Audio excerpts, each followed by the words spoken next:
না হলে নতুন বউকে নিয়ে এত রাতে রওনা দেওয়ার ইচ্ছা ছিল না অবিনাশের। জনা ছয়েক পালকি বাহক যত তাড়াতাড়ি সম্ভব গন্তব্যে পৌঁছানোর চেষ্টা করে চলেছে। বালুখালী গ্রামের সীমানা পার করে তালডাঙ্গার তালতলায় প্রবেশ করল পালকি। এই জায়গাটা বেশ নিস্তব্ধ।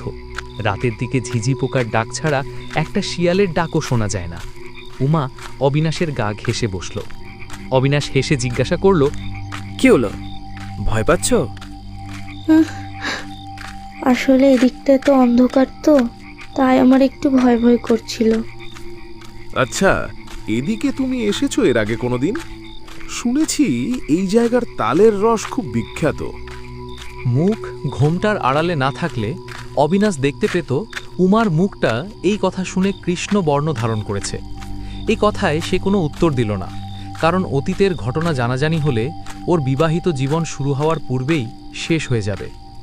এমন সময় হঠাৎ পালকি থেমে গেল। ওরা বুঝল পালকি ধীরে ধীরে নিচে নামছে। অবিনাশের ভ্রুড়ু কুঁচকে গেল। সে গলা তুলে পালকি বাহকদের উদ্দেশ্যে বলে উঠল, কি হলো হে, তোমরা থামলে কেন? কিন্তু কোনো উত্তর নেই।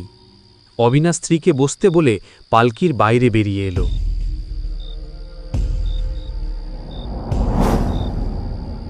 কিন্তু এ কি আশ্চর্য ব্যাপার, বাইরে তো কেউই নেই।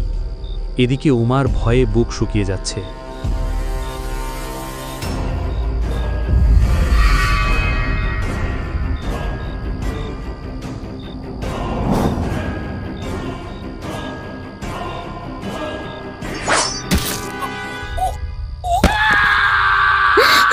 ঠিক তখনই পালকির বাইরে থেকে অবিনাশের প্রবল চিৎকার শোনা গেল। সঙ্গে সঙ্গে উমা পালকির বাইরে মুখ বাড়ালো, আর যা দেখল তাতে তার গা শিউরে উঠল। অবিনাশ চিৎ হয়ে পড়ে আছে। অবিনাশের প্রাণহীন দেহের বুকের বাঁ দিকে গাঁথা আছে একটা ছুরি।